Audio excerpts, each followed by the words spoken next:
भगवान्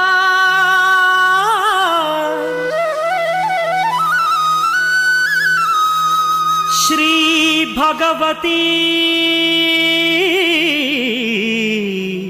भगवान्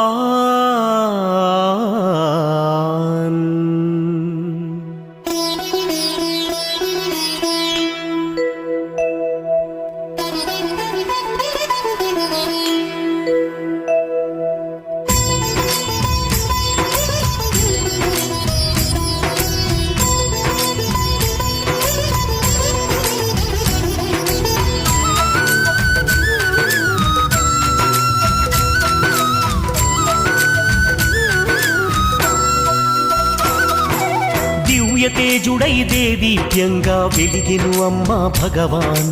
కొలిచే భక్తుల కల్పతరువుగా నిలిచెను భగవతి భగవాన్